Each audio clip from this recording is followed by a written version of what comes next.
En este espacio hablamos de ideas, de experiencias, del día a día laboral que tú y yo enfrentamos. Hablamos de esas cosas que se esperan que sepas, pero nunca te enseñaron. Esto es Laboralmente Podcast. Bienvenidos a un nuevo episodio de Laboralmente Podcast, tu espacio donde compartimos esas cosas que por lo regular no se conversan, pero que de alguna forma se esperan que sepamos. Este episodio llega a todos ustedes gracias a nuestros amigos de Mailboxes, tu solución completa de envíos, logística, impresos y compras por internet. En este episodio estoy muy emocionada de conversar con una persona que quizás ustedes también conozcan sobre un tema que ustedes también han preguntado y yo misma he considerado conversar un poquito más en esta plataforma, porque la realidad es que muchas veces somos empleados, estamos iniciando nuevos negocios, nuevos proyectos y nos enfrentamos a cosas que son laboralmente retadoras, pero desde un aspecto diferente. Antes de iniciar, siempre les recuerdo que semanalmente publicamos en nuestra cuenta de Instagram vacantes todos los lunes y todos los días compartimos en nuestro canal de distribución. Estas vacantes son previamente depuradas y vienen directamente de las empresas que están buscando personal. Así que si usted está buscando trabajo, si tiene un amigo o un familiar que necesita una oportunidad de trabajo laboral nueva, pues ya sabe que ahí puede encontrarlas. Bienvenida, Jennifer, ¿cómo estás? Gracias, Lorraine. Yo estoy muy bien, gracias a Dios. Gracias por invitarme. Yo me siento muy feliz porque tú tomaste carretera para venir y conversar conmigo en este espacio y para ayudar, tú sabes, a las personas que así lo necesiten. Claro, no. Es que eso es parte de el servir. Tú sabes que yo te sigo hace un tiempecito en las redes y a mí me gusta mucho el tipo de contenido que tú compartes porque es muy real. Y es muy real porque yo recuerdo principalmente un clip o un reel donde tú decías como que si tú estás haciendo esto, tú estás perdiendo dinero de ITEVIS o estás perdiendo dinero en tal cosa. Y creo que eso ayudó mucho a que las personas vieran el tema tributario con otra perspectiva. Y quizás la gente está preguntando qué es lo que están hablando. Jennifer habla mucho de finanzas personales, también de finanzas a nivel general de empresa. Sí. Y como que pone más digerible el tema de cómo funciona el tema financiero, negocio y persona. Lo dije bien, ¿verdad? Sí, y también el tema de los impuestos, me gusta como aplatanarlo, Sí. que utilizo mucho esa palabra, porque es que le tenemos tanto miedo a los numeritos, que si no quiero ver, ay, la tarjeta, ¿cuánto le debo? Uh-huh. Que cuando tú lo explicas de una manera llana, yo me di cuenta que la gente le pierde el miedo. Claro. Porque es que al final los números, igual que la matemática, es un 2 más 2, 100 menos 30, 100 menos 27. Y se le tiene miedo a la DGI, por ejemplo, pero eso es como cuando los clientes a ti no te pagan, tú los llamas y les cobras. Entonces, eso también es lo que pasa con el fisco. Entonces, cuando tú lo entiendes de cierta forma, desde la raíz, es más fácil tú comprenderlo. O sea que hasta ahora me ha funcionado. Lo que pasa es que nosotros vemos a la DGI como un enemigo. Sí. Porque la verdad es que cuando uno está iniciando un nuevo negocio o está iniciando un nuevo proyecto, es sumamente difícil solamente por lo que conlleva crearlo, el desarrollarlo, el planificarlo y el hacerlo. Entonces, cuando tú le agregas una tarea más de organización en esa área, pues es un poco complicado. Yo te comentaba tras micrófonos que recibí un mensaje que había compartido con la audiencia de Laboralmente y era una persona que decía que la parte más difícil de emprender es gestionar personal. Ay, sí. Sí. ¿Te trajo recuerdos? Sí, he tenido unas experiencias no tan gratas. Ya no. Ya gracias a Dios el equipo que tengo, tanto en la academia como en mi firma Cofir, es un equipo top. O sea, te lo digo de verdad. Pero antes, ay no, la pasé horrible. Es complicado porque al final es gente. Sí. Y el tratar con personas depende mucho de esa conexión, ¿verdad? O esa química que se da, que funciona para la vida fuera de lo laboral y en lo laboral todavía más, porque si no hay esa sinergia, no estamos en nada.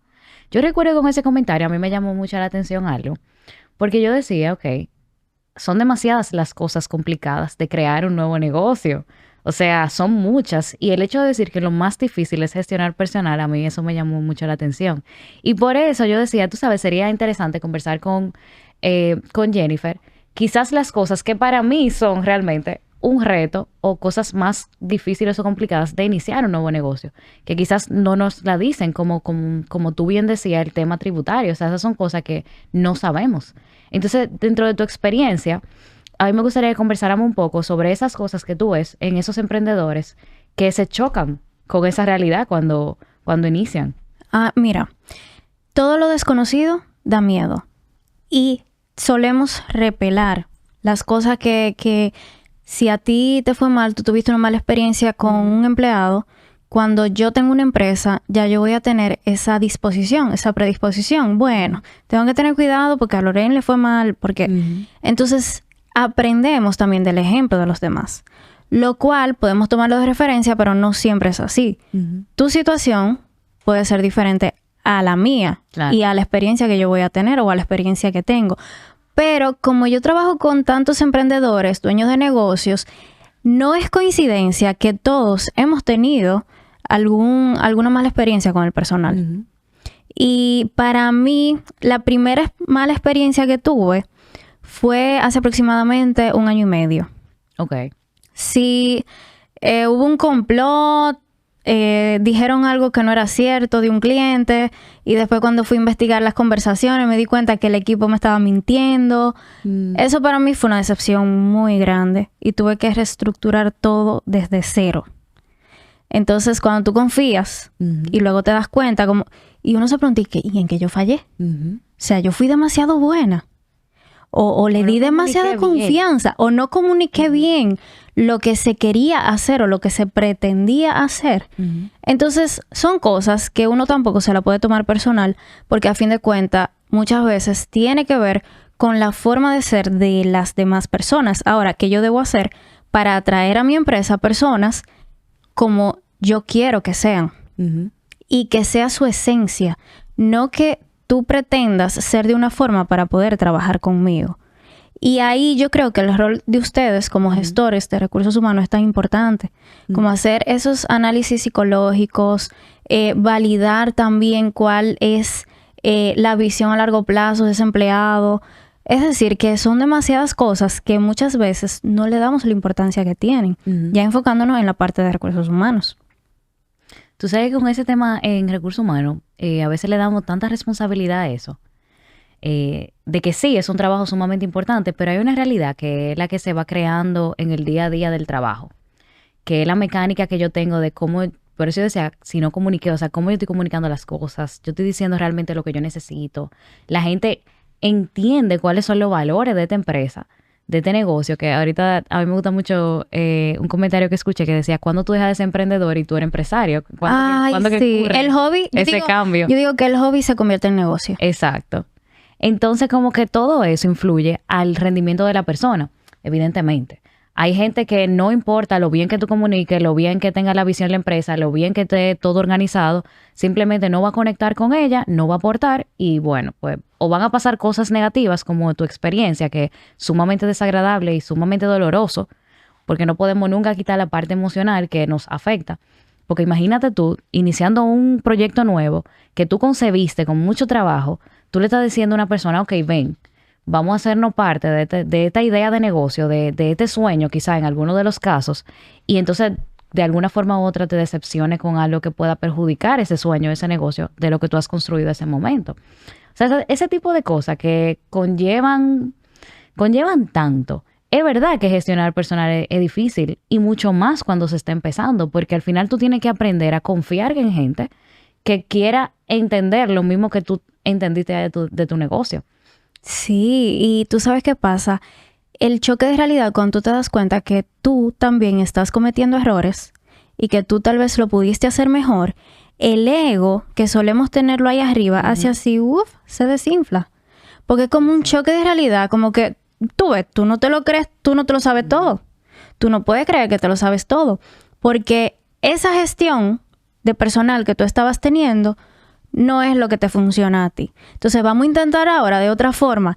Y si fallamos de la otra forma, bueno, seguirlo intentando. Y eso es solo hablando de el manejo de recursos humanos.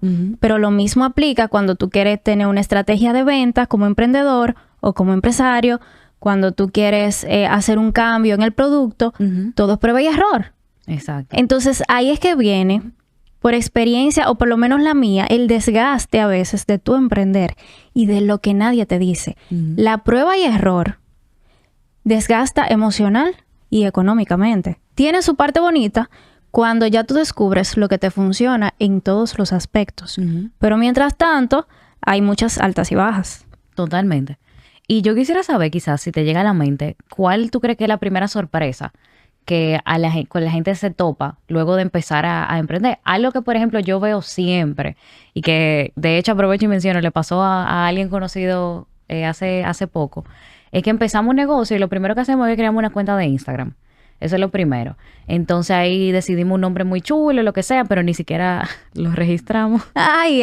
Y entonces, cuando que decidimos organizar un poquito mejor, ya le dimos promo, ya esa cuenta tiene qué sé yo cuántos seguidores y todo. Me imagino. Nos encontramos con que hay otra persona que tiene el nombre. Y evidentemente el derecho nace en la solicitud. Por ejemplo, eso es algo que pasa. Yo no te puedo explicar la cantidad de veces que hacer un contenido sobre eso. Sí, y es verdad, eso pasa muchísimo. Y yo sé que quizás como eso, hay otras cosas que quizás la gente se choca con toma de decisiones que se hacen. No sé si te llega algo así a la mente. Tal vez ya después de nosotros arrancar con el emprendimiento o con el negocio en su fase inicial, yo siento que la parte de la escalabilidad. Ya cuando tú sientes que puedes tener clientes, que la gente te pide, y llega un punto en que tú dices, ay, pero yo no puedo coger más pedidos. Yo no puedo hacer más declaraciones, poniendo en el caso de mi empresa. Yo estoy full. Entonces, en ese caso, ahí es que tú te das cuenta como que, ¿cómo yo puedo optimizar los procesos para poder ahorrar tiempo y tener más clientes? ¿Cómo yo le digo que no a estos clientes que vinieron? Otra, por lo menos a mí, te voy a hablar de mi experiencia. A mí me costaba muchísimo cobrar. Mucho. O sea, no sé qué hay detrás de eso psicológicamente, pero voy a ir al terapeuta para terminar de sanar, porque ya lo he sanado, pero todavía a veces me da como ese, ay, tengo que cobrar. Entonces, ¿qué yo hice? Busqué un equipo que cobra por mí. Exacto. Porque yo identifiqué que tenía esa debilidad. Entonces yo iba a quebrar mi negocio por miedo a no cobrar o a no cobrar lo justo y lo que vale mi trabajo. Y eso lo he visto mucho también porque las personas que me escriben por Instagram, yo leo los mensajes cuando me preguntan algo, cuando quieren una consulta, y hay muchas consultas que tienen que ver con esa parte del cobro. Entonces, tenemos que ver el negocio como un 360, pero hasta que tú no estés adentro, tú no vas a saber exactamente cuáles son los retos que te van a tocar. Porque cada quien tiene sus debilidades y fortalezas. Tal vez la mía es cobrar. Tal vez a ti se te da bien eso, pero tal vez tu debilidad es que tú no sabes cómo venderte. Entonces ahí va a ser un reto para ti. A mí me gustó mucho esa parte que tú dices de que es un 360, pero hasta que no estemos dentro no podemos ver cuáles son esos retos que vamos a enfrentar. Porque ciertamente al final... nosotros hacemos mucho hincapié de que al final somos personas. Estemos trabajando, estemos creando, estemos desarrollando negocios o proyectos o ideas. Somos personas. Y esas cosas que nosotros tenemos dentro van a salir y a afectar todo lo que nosotros hacemos. Entonces, en el caso, por ejemplo, de los negocios, como tú bien decías, si uno tiene cosas que no ha sanado por X o por Y, afectan la forma en que nosotros llevamos los negocios. Ese ejemplo que tú pusiste, que me pareció excelente con el tema del cobrar, que es un problema muy común. Yo vi un post hace algunas semanas que me gustó mucho y se llamaba algo como cosas que están dañando tu negocio por no haber sanado una herida de la infancia. Yo lo vi, yo lo guardé. Que tenía como varias cosas de problemas grandes que cuando vienen tus clientes se quejan de que una crítica personal. Y alguien mencionaba uno del cobro y decía como que se trataba quizá de un tema de que tú mismo no le estás dando el valor que tiene tu trabajo. Claro. Y tú te choca con eso y tú dices, cónchale. Y tú sabes lo que decía ese post, no estoy segura si era en esa hoja o en otra, relacionado con otra debilidad, pero recuerdo una parte que decía que también depende de cómo tus padres te hablaban de los negocios y del dinero. Porque si tus padres eran conformistas, entonces tú ibas a tener síndrome del impostor o no te ibas a lanzar por miedo a tener éxito. Entonces son tantas cosas que hay que tener en cuenta que hasta que tú no estás ahí y no la vives, tal vez va a ser muy difícil identificarlo. Y eso, esa última parte de cómo tuviste el proceso de tus padres, me gustó mucho, porque a veces pasa que nuestros padres vienen con creencias limitantes, ¿verdad? Porque le ponemos nombre aquí, creencias limitantes, que limitan el crecimiento de uno mismo, porque uno siempre ha escuchado que quizás lo mejor es no emprender, porque en algún momento quizás el abuelo, el tatarabuelo, quebró un negocio, o quizás tus mismos padres y tú lo viste. Entonces, esas son cosas que te hacen dar pasos un poco menos riesgosos. Son lealtades adquiridas. Exacto. Que tú no pediste tener esas lealtades, pero las adquiriste, te la transmitieron. Es así. Entonces, también con eso tememos organizar las cosas que ya tenemos, porque las ideas van a llegar. Hay personas que son buenísimas en eso, desarrollan ideas y te dicen como que, sí, yo lo voy a hacer. Pero no ejecutan. No lo hacen, exacto, no le ejecutan. Y después viene otra persona, lo hace y después está tú, tíale, yo tenía esa idea y no lo hice. Así mismo, así mismo. Por eso uno tiene, mira, yo siempre digo algo. No me considero una persona muy competitiva, pero sí soy muy de, yo no puedo tener el cargo de conciencia de que otra persona hizo lo que yo quería hacer. Eso es muy fuerte, Jennifer. Entonces, sí, yo desde que tengo una idea, por eso mucha gente me dice, tú no te paras, tú no frenas. Es que si Dios me puso una idea en la mente, yo tengo la responsabilidad de ejecutar esa idea que me dio, porque eso es parte de mi propósito. Así mismo. Si a mí se me ocurrió hablarte a ti ahora mismo de la vez en que yo fingí que tenía dinero para comprar un vehículo y fui al concesionario, al mes yo tenía el vehículo, pero cuando fui esa primera vez, yo no tenía el dinero. Entonces yo lo atraje. Pero si Dios puso en mí la idea de que yo cuente la historia de cómo con una mentira yo adquirí mi vehículo, entonces yo siento que estoy perdiéndolo, o sea, estoy haciendo que otra persona pierda la oportunidad de conocer una parte de mí que también les va a ayudar a ellos. Claro. Entonces, ejecutar siempre.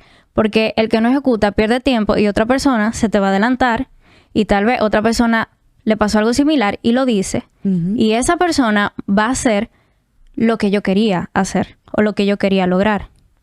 Hay una frase que a mí me gusta mucho que dice que es mejor o logra más un foolish doer que un smart thinker. Y básicamente en español es como que hace más a alguien que quizás no es tan inteligente, pero ejecuta, que una persona muy inteligente que solamente lo piensa. Y eso nos pasa a nosotros constantemente. Pero esos son los mismos temores que nos agarran la mano, ¿verdad? Cuando pensamos en todas las palabras mayores que tú mencionaste al inicio de este episodio, de que nosotros escuchamos DGI, ONAPI, RNC, que si declaraciones, que si aquello, que si organizarse, que si contadores. O sea, ya nosotros nos pusimos en negro y dijimos, ¿tú sabes qué? No voy a emprender. No, yo voy a seguir cobrando porque eso llega a mi nómina directo. O no voy a emprender, yo no quiero tener contadores porque mi amigo o a mi esposo o a mi primo le fue mal con un contador. Los contadores no sirven. Pero lo mismo lo dicen con el de marketing. Y porque a alguien le fue mal. Entonces, no, cada quien tiene su experiencia. Y no quiero que se me escape porque estamos hablando de lo laboral también. ¿Tú sabes qué me costaba decir que no a mis trabajadores? Por ejemplo, al inicio, ya no. Pero eso es prueba y error. Claro. Cuando tú tenías una situación con tu hijo, por ejemplo, y tú tenías que pedirme un permiso, pero ya yo te di un permiso, o sea, según el código laboral, ¿verdad? Estoy enfocándome en esa parte. Pero ya yo te di un permiso de 3 días la semana pasada, pero ahora tú me pides otro, y después otro, y después otro. Entonces, a mí al inicio, emocionalmente, me chocaba. Claro. Porque yo decía, cónchale, pero no tiene a quien le cuide su hijo. Pero después, entonces, venía una parte de mí. Es como el diablito y el angelito. Venía una parte de mí que decía, ay, Jennifer, tú no sabes si eso te va a pasar a ti. Pero venía el diablito y decía, oye, eso es trabajo. Entonces, a mí me costó mucho como diferenciar la parte humana y la parte responsable. Porque si esa persona que me falta ese día es responsable de responderle a un cliente y ese cliente ese día necesita algo, ¿quién va a ser la responsable de que ese trabajo no se haga a tiempo? Voy a ser yo. como dueña de negocios. Entonces, tener como ese equilibrio entre ser buena persona, estar ahí para el equipo, pero entre, ok, mi prioridad también son mis clientes. Me costó mucho trabajo encontrar ese equilibrio. Eso es difícil porque eso que tú dices de encontrar el equilibrio entre la parte humana y la parte responsable cuesta mucho con uno mismo. Yo no sé si a ti te pasa, pero a mí en un momento sí. Yo podría tener mucho trabajo y quizás yo estaba quejada porque estaba enferma o estaba cansada. Y tú en tu mente pospones la enfermedad por trabajar. Y entonces, ese es mi caso, que yo soy muy de hacer. Y voy a decirte en público.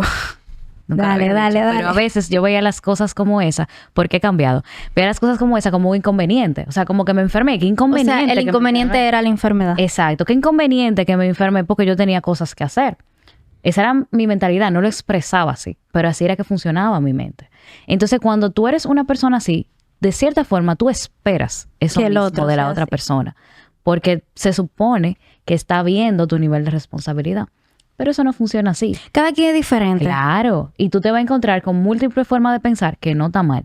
Lo que yo sí veo mal, por ejemplo, en el ejemplo que tú ponías, que sí pasa, que a uno le da como esa cosa, no dice, cónchale, pero es que tiene esta necesidad, lo que sea, vamos a darle el otro día. Te está afectando a ti tu negocio y a ti te está importando mucho la vida de ese empleado, pero a ese empleado no le está importando mucho lo que está pasando con tu negocio. Sí. Entonces también hay un tema de enseñar a esa persona a esa responsabilidad que nosotros estamos profesando. Y tener régimen de consecuencia. Claro. Por eso lo digo, o sea, hay cosas que sí te puedo ayudar, perfecto, pero hay otras que tú como persona tienes que entender cuándo sí, cuándo no, porque damos la mano y nos cogen el brazo, los cabellos. Eso me llegó a pasar. Entonces, ¿qué yo hice? Yo me senté porque leí mucho sobre el tema de las emociones con los trabajadores, de cómo uno autogestionarse también. Y la maestría que estoy haciendo ahora me ha ayudado muchísimo también a manejar esa parte emocionalmente de igual forma. Pero ya yo hice como unas políticas de trabajadores. Entonces, antes de tú entrar a COFIR o a la academia, yo te entrego esa hojita. Mira, esas son mis condiciones. Todo eso va a estar en el contrato. Si tú no estás de acuerdo, yo lo entiendo. Podemos mantener una buena relación personal. Si más adelante tú quieres volver, tú vas a tener las puertas abiertas porque fuiste sincero. O sea, vamos a negociar. Pero estas son mis condiciones. Porque lamentablemente yo no puedo asumir el riesgo de que tú me faltes una semana entera que no sea por algo justificable según el código laboral. Porque yo siempre me guío por el código. Porque a fin de cuentas, si tú faltas, yo te tengo que pagar dinero completo. Igual. Al menos que... O sea, yo sé que yo te lo puedo descontar. Pero tú sabes que en la práctica... Claro. Muchas veces no se hace por el inconveniente o malestar. Claro. Porque los empleados no saben que yo te lo puedo descontar. Exacto. Entonces van donde un amigo. ¡Mira! Me descontaron del trabajo. Y el amigo, vamos al ministerio a demandarlo. Entonces, como que a veces uno, para evitarse ciertas situaciones, tú haces lo que tú sabes que es lo natural. Exacto. Lo más común.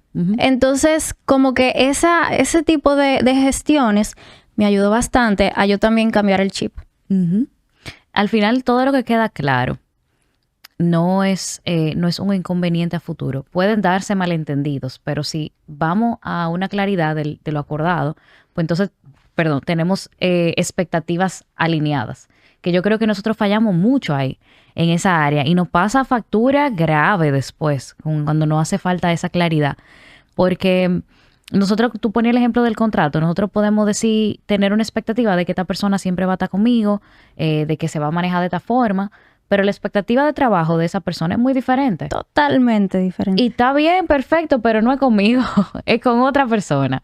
Entonces, esas son cosas que nosotros debemos de prever. Y por eso yo hago siempre mucho hincapié en que antes de nosotros empezar a trabajar con alguien, ya sea en una empresa o ya sea asociándose o ya sea trabajando un proyecto como tercero, lo que sea, es tener como bien alineadas ese tipo de cosas.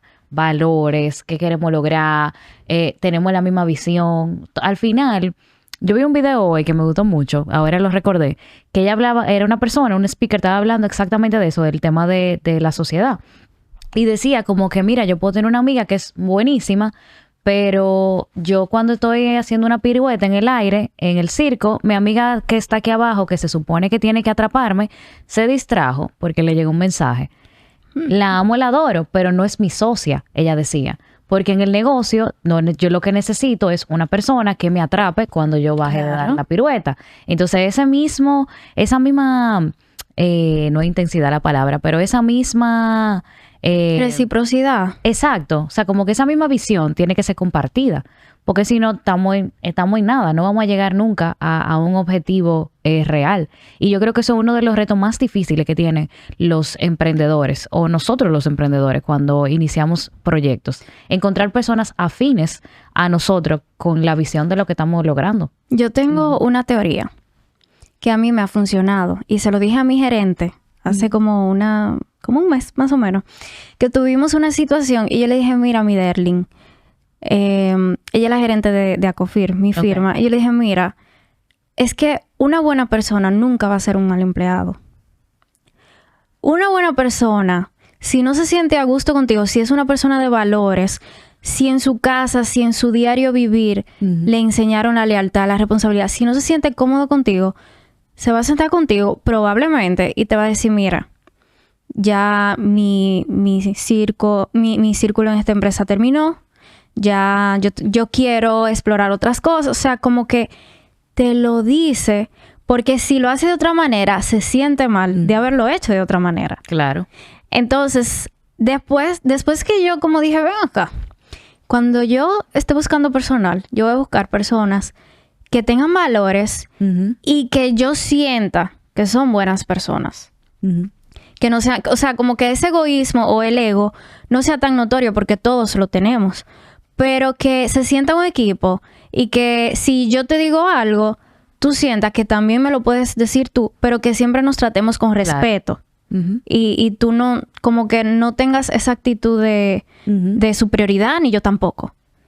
Entonces, después que yo empecé a reclutar, bajo ese fundamento, obviamente auxiliándome de los test psicológicos como para validar como la persona y demás, me ha funcionado. Hasta ahora. Tú sabes, esto es prueba y error. Claro. Pero ya tenemos un año más o menos con el equipo súper estable. Son herramientas y son para utilizarlas. Y al final esas decisiones a veces lo vemos nada más como inconvenientes emocionales, por ponerle un nombre, pero la verdad es que a veces cuestan mucho dinero a las empresas. Ay, Dios. Cuestan mucho dinero. Hablemos de dinero de empleados. Es muy costoso para las empresas contratar personal que no tengan los mismos valores. Y para ponerlo llano, y que ahí tú te desplayes en todo lo que quizás tú conoces un poquito más que yo, pero llegamos a acuerdos a niveles salariales, por ejemplo, o llegamos a acuerdos a niveles de actividades que vamos a hacer en la empresa. Y a veces esos acuerdos no quedan claros.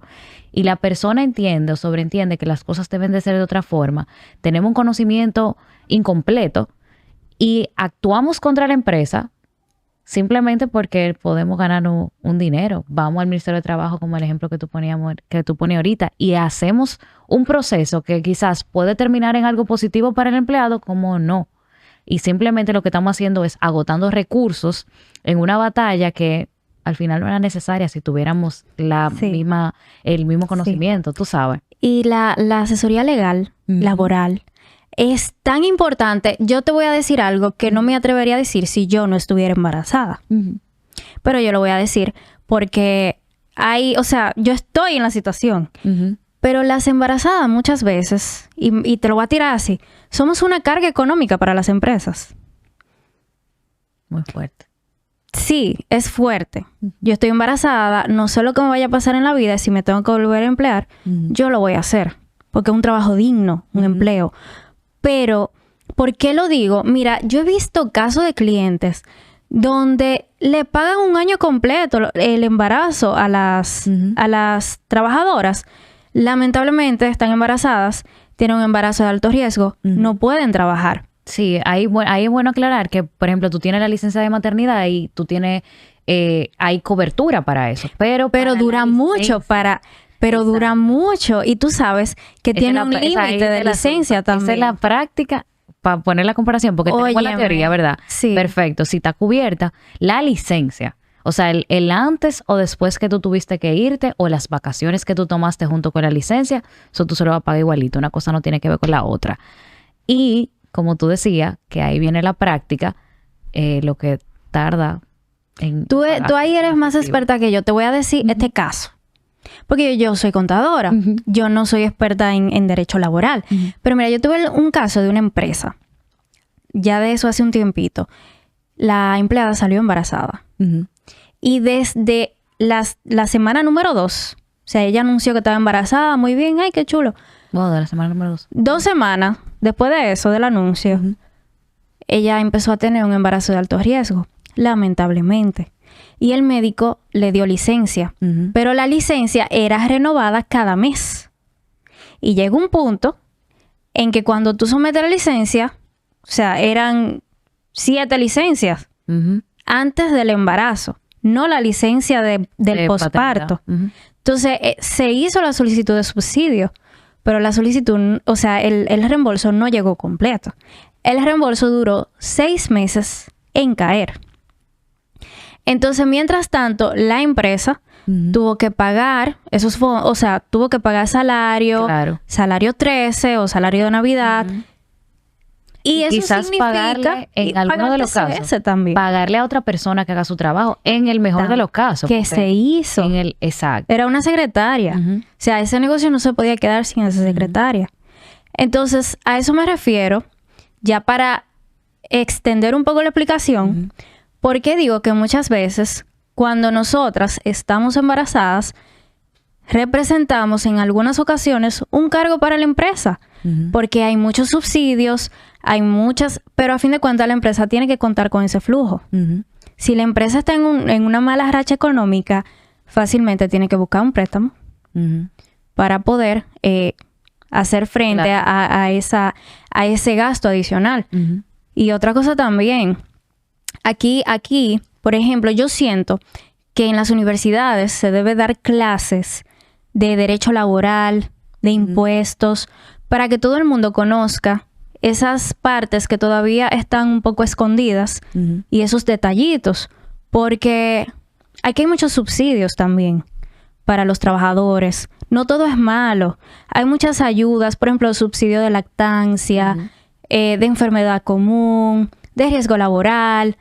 Entonces, ¿por qué también al empleado no se le enseña ese tipo de cosas para que conozca los derechos que tiene y los beneficios? O por ejemplo, funciona también, porque al final nosotros accedemos a ello, pero no necesariamente entendemos de dónde que viene. Y un ejemplo así súper práctico que sabemos es, cuando estábamos hablando de la reforma laboral, todavía estamos hablando, pero cuando estaba más en boga, se criticó mucho el tema de las licencias por fallecimiento, los días de ese tema, y también que no se aumentaron mucho los días de licencia por paternidad. Entonces, en ese momento alguien recordaba que no son subsidiadas, entonces al final es la empresa que carga con eso. Y yo sé que es difícil escucharlo, porque tú dices, cónchale, pero ¿cómo yo que estoy embarazada, verdad? Yo no, tú, pero, ¿verdad? Yo que estoy embarazada voy a detenerme a pensar en mi situación de que yo estoy siendo una carga para una empresa. Imposible. Exacto. Eso no es problema mío, eso es problema de la empresa. Exactamente. Y no es humanitario tampoco, pero como que es bueno que a raíz de esta conversación la gente también entienda qué pasa por detrás, porque a veces somos muy prontos para ver las cosas muy blanco y negro, juzgar algunas malas comunicaciones quizás, porque es estresante y es frustrante. Imagínate esa posición en una empresa pequeña que quizá no tenga la liquidez como tú bien decías. El cliente que yo te dije era una empresa pequeña. Después de ahí le costó mucho tiempo estabilizarse. Y te puede pasar porque eso malas es natural. Prestaciones laborales, porque después de ellas decidieron pues no continuar con esa trabajadora. O sea, en prestaciones, se paga un dineral en todo. O sea, a veces yo siento que no está equilibrada la balanza. A veces está equilibrada, o sea, a veces está inclinada para el empresariado y a veces está inclinada para el trabajador. O sea, vamos a buscar la forma en que esté siempre equilibrada y nadie pierda.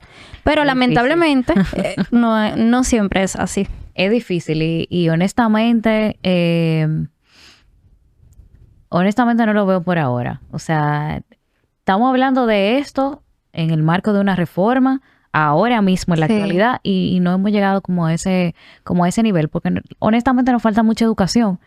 Ahí que yo te digo. Nos falta la educación es la clave. Pero actualizada, porque tú sabes, yo me puse a recordar y ciertamente en las universidades sí hay clases de derecho laboral y derecho pero en todas las carreras, en todas. Eso no lo sé. Yo pero lo que te iba a decir, y perdón que te interrumpa, es que aunque estén, hay que ver cómo lo estamos enseñando, tú sabes, porque si es que llegamos aquí y decimos de que sí, el código laboral, que se duerme todo de esto, tú sabes, no es, esa no es la idea, al final no está quedando ningún conocimiento.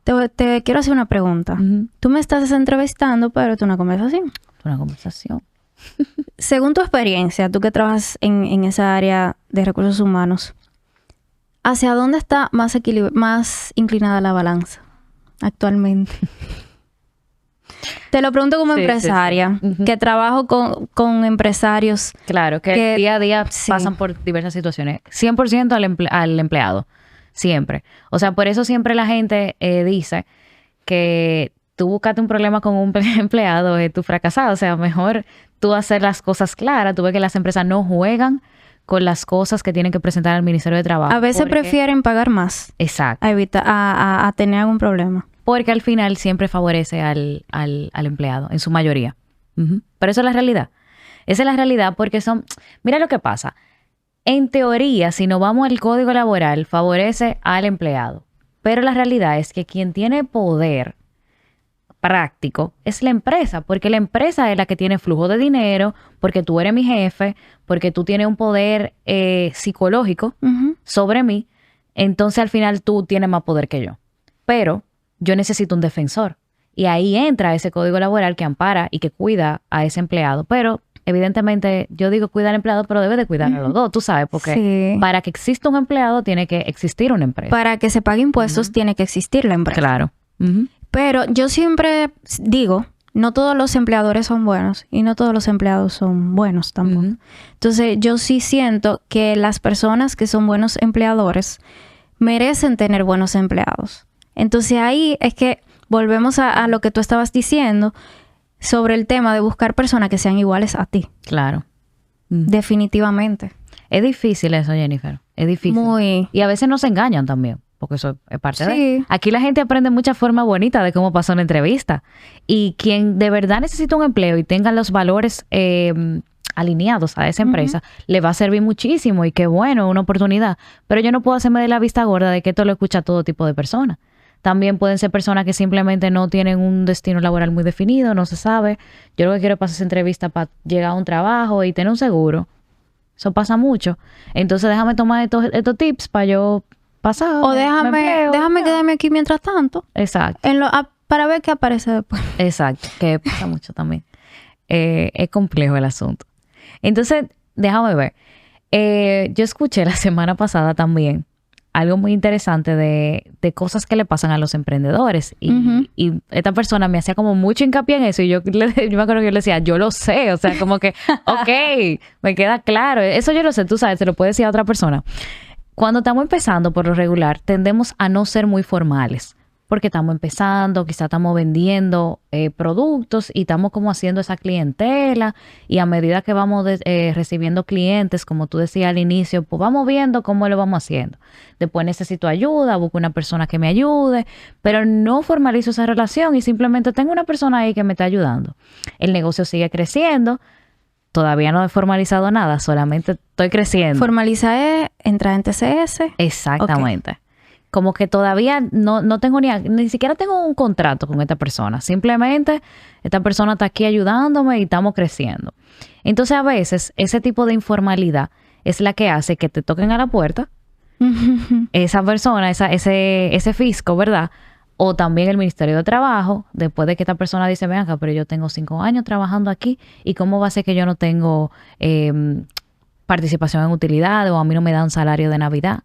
Si yo cumplo horario, por ejemplo. Y un error que uno comete mucho es que, no, pero no tenemos un contrato de trabajo. Y se nos olvida, y esto es hablando de la parte laboral, que si tú tienes una persona cumpliendo un horario, una persona constante que está haciendo un trabajo, es un empleado fijo y es un acuerdo verbal. Y esa persona tiene todo el derecho a todo lo que dice el Código Laboral. Pero asimismo, con esa informalidad tratamos lo que estamos ganando económicamente.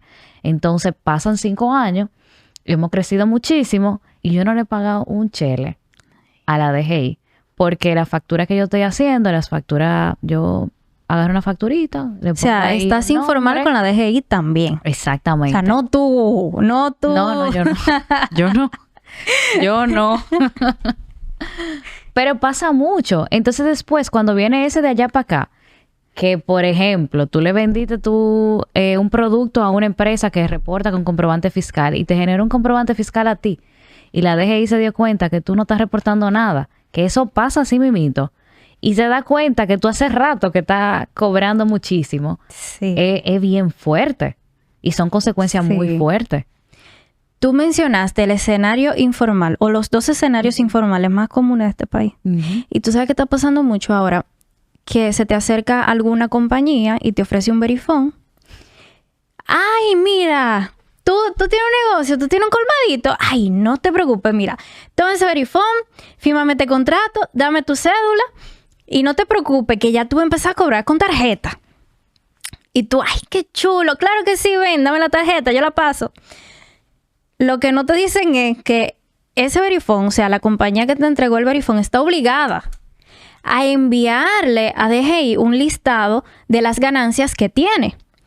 Pero dentro de ese listado tiene que decir de quién obtuvieron la ganancia. Y ahí va a estar tu cédula. Entonces la DGI ya va creando un registro con tu cédula y la DGI ya sabe de que tú estás teniendo ingresos y no le estás reportando. Y de ahí es que viene el tema de que en 2 o 3 años, porque a partir de los 5 años prescribe, la DGI te llama, mira, pasa por aquí, porque yo veo que tú desde el 2023 tienes 5 millones de pesos en ingresos que pasaste por un verifone, pero tú ni siquiera cobraste ITEVI de ese dinero. Ese dinero ya ni existe en tus recuerdos, porque tú compraste más mercancía, porque tú lo cogiste para ti, porque ¿con qué tú vas a pagarle a la DGI? Y si tú no estás en DGI, va a ser imposible que tú entres en TCS a tus trabajadores. Y eso es un círculo vicioso donde para yo estar formalizado en un área, tengo que estar obligatoriamente con DGI. Entonces, como el miedo principal es DGI, pagar impuestos, que ojo, señores, yo no trabajo en DGI, o sea, no. Pero yo soy contadora y yo tengo que decir las cosas como son. Ese es el principal miedo. Y a veces yo conozco personas que en sus inicios prefirieron no tener empleado en TCS y mejor pagarle a freelancers y pagar por medio tiempo como un contrato de servicio en lugar de registrarse en DGI, pero al final lo agarraron porque la DGI siempre se da cuenta. Claro. Entonces, ahí yo siempre digo que son aguas turbias. Es mejor no navegarlas e ir por las aguas calmadas que hacer la cosa correctamente. Pero lamentablemente yo sé que no todas las realidades son iguales. Pero ahí viene el tema del desconocimiento. El desconocimiento me da miedo. Si yo no sé cómo planificarme, si yo no tengo una correcta asesoría, yo le voy a decir que no a todo lo que tenga que ver con TCS, con empleado, con pagar, con impuestos, a todo. Por ejemplo, tú no sabes que si yo te doy el verifone, tú tienes que pagar impuestos. Y tú lo coges feliz. Pero ¿a que si yo te digo que tú tienes que pagar impuestos de lo que tú pases por ese verifone, tú no lo coges? O sea, yo estoy descartando un beneficio que puede traerme más ingresos. Claro. Por no pagar impuestos. Claro que sí. Porque es que tus clientes te van a pedir comprobante fiscal. Si tú no se lo das, te pueden reportar como informal. Claro. En la DGI. Y ya también por ahí te agarran.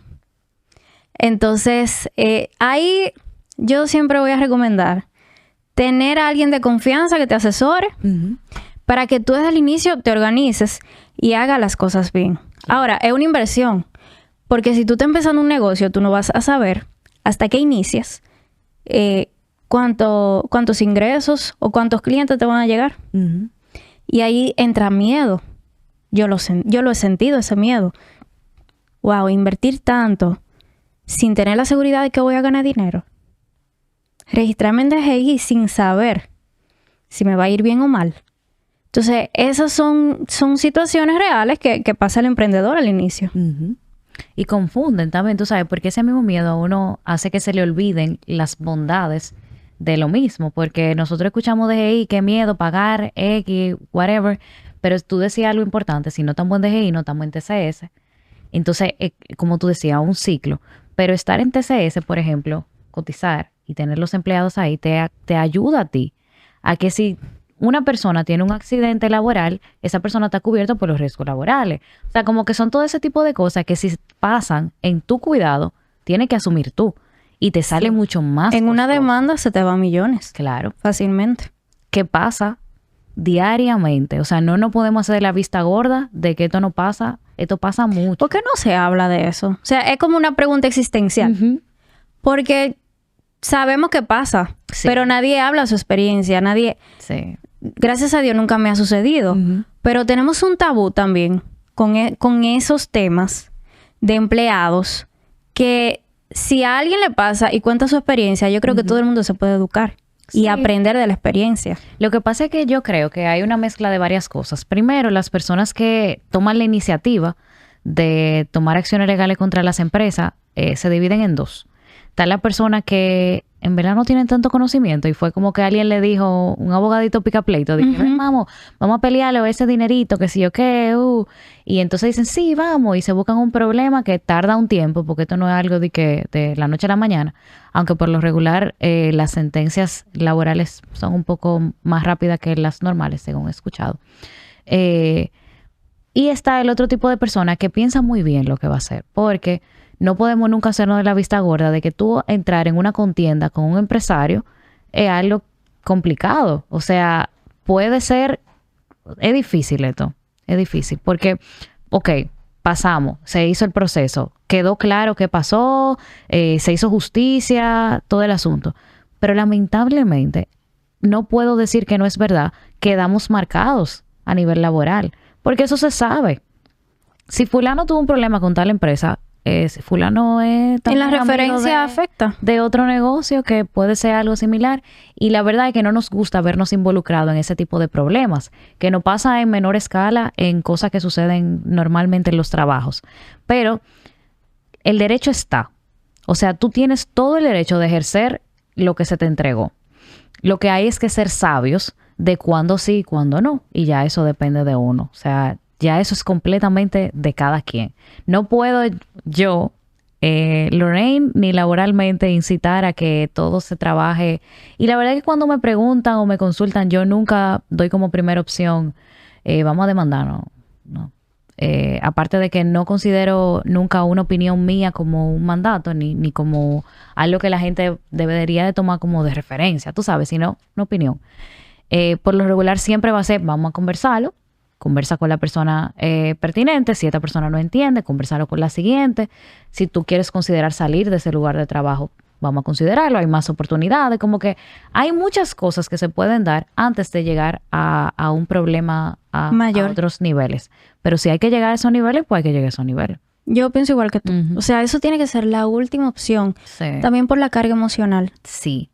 Y tú sabes que siguiendo esa misma línea de DGI, TCS, muchos empleadores cometen el error, que esto es sumamente ilegal, y yo cada vez que tengo la oportunidad lo digo, y yo no trabajo con personas que tengan inclinación hacia esa verdad, pero hay personas que registran en TCS un salario más bajito para pagar supuestamente menos. Lo que no saben es que lo que tú reportas en TCS, DGI lo arrastra como gasto. Y ese dinero tú te lo rebajas de tu impuesto sobre... ese dinero te rebaja impuestos sobre la renta. Entonces, si tú en un lugar... Además que es ilegal, que cuando el Ministerio de Trabajo indague, te puede abrir un caso, una multa, una sanción, etcétera, clausura incluso. Si yo te pago 20,000 y yo en TCS digo que te tengo por 15,000, hay 5,000 pesos mensual que yo estoy dejando de reportar en DGI. Esos son 60,000 anual. Contigo solamente. Imagínate que yo lo haga con todos. Más todo, o sea, la diferencia que yo no estoy pagando en TCS, que si la pagaría, también me la rebajo en DGI. Entonces hay tantas creencias erróneas que nos ponen en riesgo en tantos aspectos, tanto monetario porque tú estás expuesto a una multa, a una clausura, que yo digo, wow, qué impotencia me da saber que las personas están clavando el cuchillo en todo sentido de la palabra. Y es por eso mismo, por el desconocimiento, porque venimos arrastrando las creencias limitantes que veníamos hablando al inicio. De nuestros padres, sí. Y eso mismo vamos ejecutando. Con ese mismo miedo vamos dando los pasitos. Y ese tipo de cosas son las que diferencian los negocios que realmente prosperan y crecen contra los que se quedan atascados porque estamos actuando en base al no crecimiento. En base a ese propósito fue que yo creé mi academia. Porque yo me di cuenta que las personas hacían cosas que les perjudicaba y que la acción correcta no les significaba prácticamente nada, ni económicamente, ni emocionalmente. Y yo decía, óyeme, ¿por qué esta gente hace esto? Si hacer lo correcto es muchísimo más fácil y menos complicado. Pero yo después me di cuenta de que la gente no sabía. Por lo mismo, en la universidad, si tú estudias odontología, medicina, arquitectura, no te enseñan nada de derecho laboral, de impuestos, o como tú lo dices, si te lo enseñan, tal vez no es un lenguaje digerible. Entonces, de ahí surge todo de enseñar de manera aplatanada. Y cuéntanos un poquito acerca de eso. En la academia, más o menos, cómo funciona o qué es lo que tú les enseñas. Mira, la academia es un streaming de cursos. Tú los puedes adquirir individual. El lema es educación de alto impacto a costo reducido.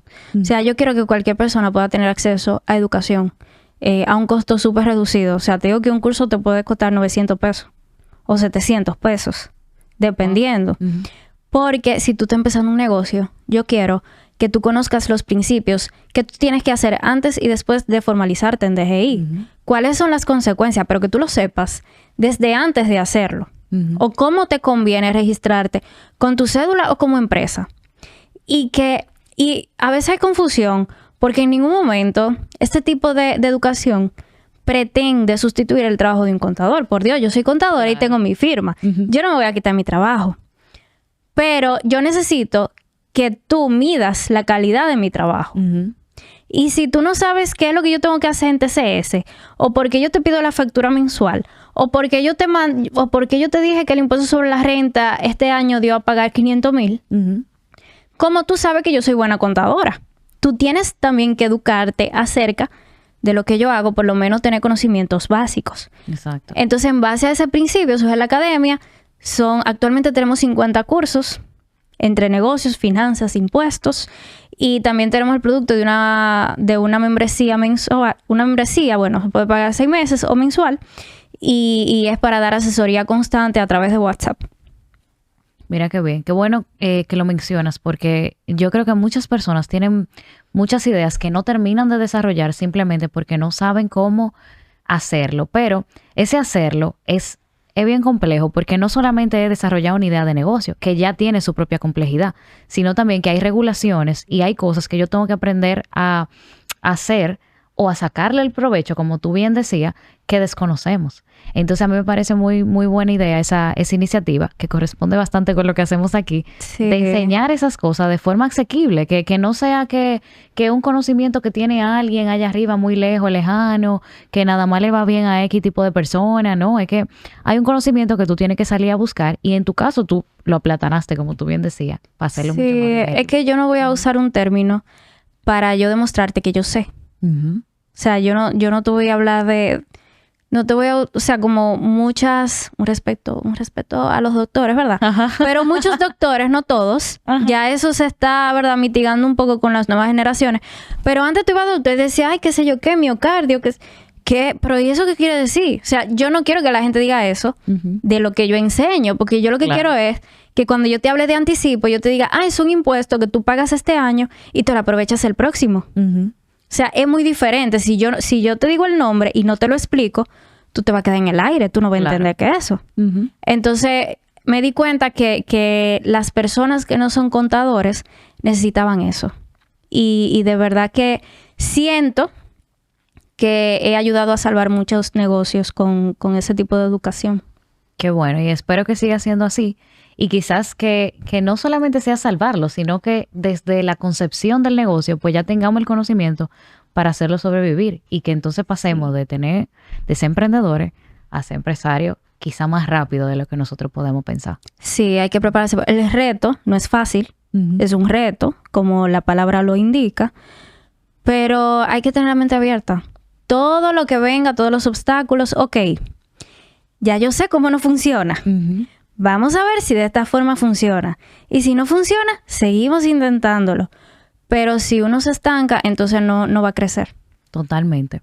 Jennifer, te agradezco muchísimo tu tiempo. Te doy gracias porque en verdad la conversación estuvo buenísima y yo sé que la gente se va a llevar aquí mucha información que les va a servir para aprender y también para reflexionar y pensar en cómo vamos dándole paso y darlos también, que nada de eso nos impida. O sea que pienso que este es un tipo de contenido que voy a tener que conversar más.